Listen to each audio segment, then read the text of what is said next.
श्री राधे। मैं दीपिका भसीन अपने इस चैनल लाइट पियरर ट्विन स्टार से अपनी सारी सोल फैमिली को नमन करती हूँ। आज हम बात करेंगे कुंडलिनी अवेकनिंग में वीडियो के पार्ट 2 की, जिसमें हम बात करेंगे कुंडलिनी अवेकनिंग क्या है और इसके जागने का क्या पर्पस यानी मकसद होता है। चलिए अब शुरू करते हैं। कुंडलिनी अवेकनिंग क्या है?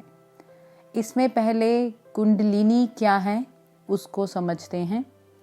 कुंडलिनी एक ऊर्जा शक्ति है जिसमें हमारे खुद की सोल ऊर्जा, क्षमता, बल, शक्ति परतों में होती है। सब में ये कुछ मात्रा में रिलीज यानी मुक्त होती है ताकि हम जी सकें, या ये कहें कि ये हमारे जीवन की लाइफ फोर्स यानी जीवन शक्ति होती है। अगर मैं बोल पा रही हूँ या आप सुन पा रहे हैं, यहाँ तक कि अगर एक पौधे में फूल भी आ रहे हैं, वो ये कुंडलिनी शक्ति है। तभी इसे एक उदाहरण से समझते हैं। आप सबके घर में बिजली तो होगी ना, जो किसी पावर प्लांट से आ रही होगी। अब जो बिजली आपके घर को प्रोवाइड यानी प्रदान की गई है, वो आपके बिजली के मीटर की वोल्टेज के हिसाब से, ना कम ना ज़्यादा। पर इसका मतलब ये नहीं कि उस प्लांट में इतनी ही बिजली थी, नहीं ना। बस वो आपके मीटर की क्षमता के अनुरूप दी जाती है। ऐसे ही कुंडलिनी समझें। इसे हमारी इलेक्ट्रोमैग्नेटिक फील्ड भी कह सकते हैं, जिसे हम सारे ब्रह्मांड की सेंट्रल फोर्स यानी केंद्रीय शक्ति भी कहते हैं, जिसकी क्षमता एक न्यूक्लियर बॉम्ब से भी ज़्यादा होती है। ये हमारी रीढ़ की हड्डी के नीचे योनि लिंग के गुदा भाग में विद्यमान होती है, पर इसका मूल केंद्र मस्तिष्क से जुड़ा रहता है।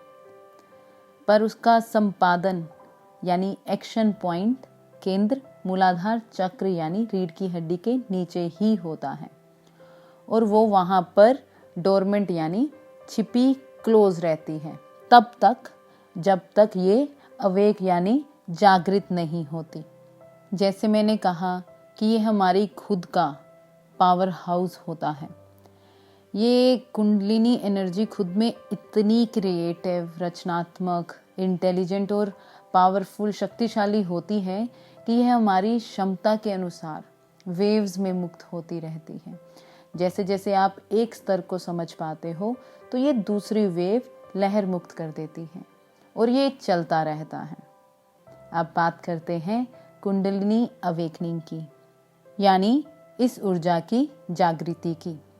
जब ये जागृत होती है यानी उठती है कैसे भी आपके मूलाधार चक्र से, तो ये ऊर्जा छोड़ती है ज़्यादा पावर में पहले के मुकाबले, जो मूलाधार से अपना रास्ता बनाते हुए ऊपर को जाती है, आपकी रीढ़ की हड्डी से होते हुए, और अंततः बाहर आती है आपके क्राउन चक्रा से यानी सर के ऊपर से।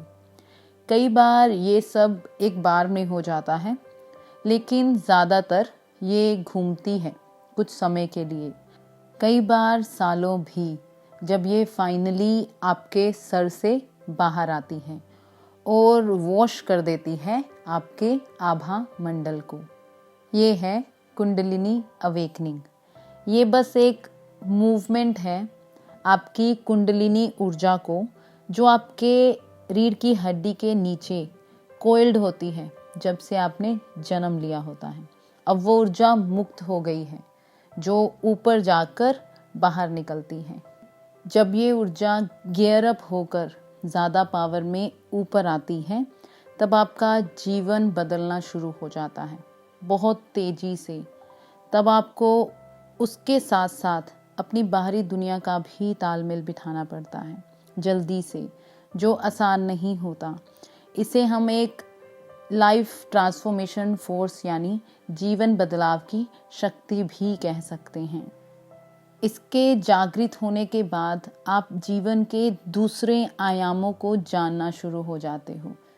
यहाँ मैं अनुरोध करूँगी कि ये कुंडलिनी एनर्जी खुद से जागृत करने की प्रयास ना करें, किसी के सुनने मात्र से या किसी भी जिज्ञासा से, क्योंकि हम सोचते हैं कि कुंडलिनी अवेकनिंग से तात्पर्य है आत्मज्ञान मिल जाना या ध्यान की गहराइयों में उतरकर समाधिष्ट हो जाना या परमेश्वर में विलीन हो जाना। ऐसा नहीं है। तो अगर आप कुछ भी खुद से करें इसे जागृत करने के लिए, उसे किसी गुरु जिसने इसे खुद अनुभव किया हो उसके सानिध्य में करें। ऐसा नहीं कि ये बिना गुरु नहीं हो सकती है, लेकिन तब अगर आपकी आत्मा की जागृति आपके इस जीवन में नियत है तो ज़रूर। फिर वो कैसे भी हो जाएगी जब वो आपको तैयार अनुभव करेगी, पर बिना उसकी मर्जी से वो सालों की मेडिटेशन से भी नहीं होगी। जब भी अगर ये होगी, चाहे खुद से अनजाने में या किसी गुरु के सानिध्य में, वो तब ही होगी जब आप तैयार होंगे या इसकी मर्जी होगी।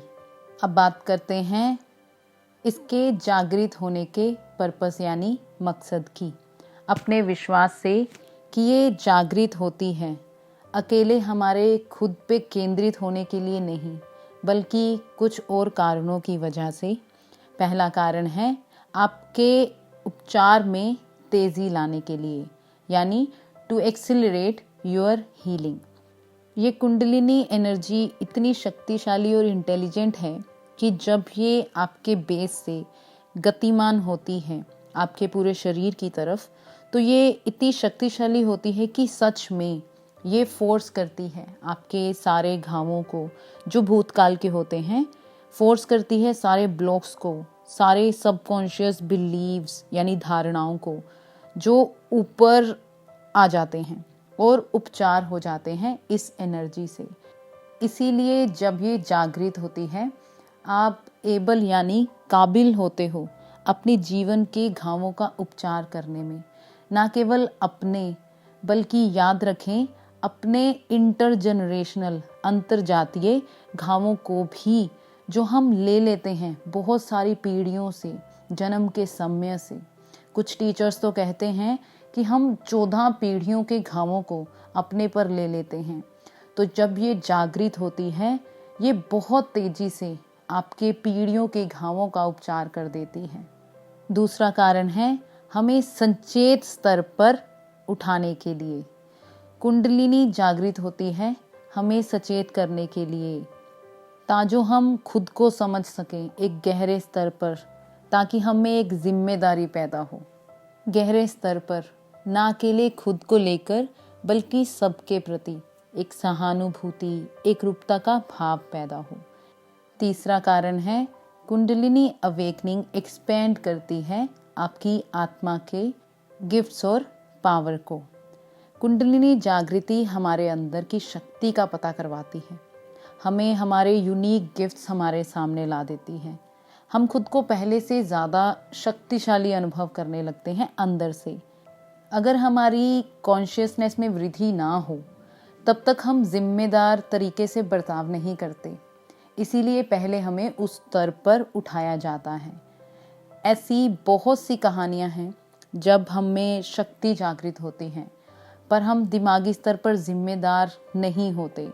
उनमें से एक स्टोरी जो मुझे मेरी एक सोल सिस्टर ने सुनाई थी, यहाँ शेयर करना चाहूँगी। उदाहरण के तौर पर, एक बार एक जवान साधु था जिसके पास बहुत सारी सिद्धियाँ थी, और एक दिन वो एक पेड़ के नीचे आंखें बंद करके अपनी साधना में म्यूज़िक का आनंद ले रहा था, जो एक पास में बैठा म्यूजिशियन प्ले कर रहा था।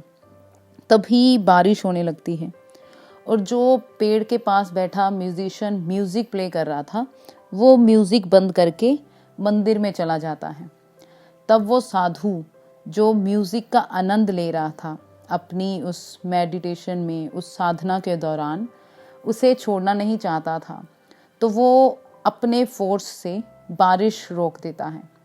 फिर वो म्यूजिशियन वापस आता है और वो फिर मेडिटेशन में म्यूज़िक का मज़ा लेने लग जाता है। इतने में ही एक बूढ़ा साधु आता है और उस यंग साधु के थप्पड़ लगाता है और उसकी आंखें खुल जाती हैं। तब वो बूढ़ा साधु से बोलता है, क्या कर रहे हो, तुम्हें पता नहीं है यहाँ सालों से बारिश नहीं हुई है और हमें उस बारिश की बहुत ज़रूरत है। देखा आपने, ये कहानी छोटी है पर बहुत वैल्यू देती है कि क्या होता है जब हमें अपने अंदर के गिफ्ट्स पता चलते हैं पर हम नहीं समझते कि ये कितनी बड़ी जिम्मेदारी है एक शक्तिशाली सोल की। इस कहानी को यहाँ इसलिए शेयर कर रही हूँ कि बहुत से लोग हैं जो ज़बरदस्ती अपनी कुंडलिनी खोलना चाहते हैं, किराए पर कितने मास्टर्स हायर करते हैं क्योंकि वो एनलाइटन होना चाहते हैं, शक्ति पाना चाहते हैं, खुद को बहुत बड़े जागरूक बनाना चाहते हैं। वो ये सब सिर्फ कर रहे होते हैं अहम के चक्कर में। मैं यहाँ क्या कहना चाह रही हूँ कि ये तीसरा कारण आपके अपने लाभ के लिए नहीं होता। ये शक्ति या गिफ्ट्स आपको आपके लिए नहीं दिए जाते। ये आत्मा के उपहार आपके लिए इसलिए बढ़ाए जाते हैं ताकि आप मदद कर सकें दूसरों की, प्लेनेट की, उनके साथ। मैं ये इसलिए कह रही हूँ क्योंकि बहुत से ऐसे हैं जो मदद कर रहे हैं, कोशिश कर रहे हैं, हम भी कोशिश कर रहे हैं। जब हमारी शक्ति बढ़ती है हम चीज़ें आकर्षित करने लगते हैं अपनी तरफ। इस शक्ति के साथ बहुत बड़ी जिम्मेदारी भी आती है, इसीलिए खुद को फंसाए ना अपने अहम में, इन आध्यात्मिक चीज़ों के चक्कर में। बस ये याद रखें कि आपकी ये शक्ति अगर बड़ी है या आपके पास कुछ अलग गिफ्ट हैं, वो सिर्फ दूसरों की और प्लेनेट की मदद के लिए। अंत में अगर आपको कुछ अच्छा लगा या क्लैरिटी मिली हो तो कमेंट सेक्शन में ज़रूर बताएं और इस वीडियो को आगे भी शेयर करें। अब इसकी अगली वीडियो में पार्ट 3 में हम बात करेंगे इसमें होने वाले संकेतों की। आप सबको बहुत सारा प्यार और लाइट भेजते हुए थैंक यू सो मच।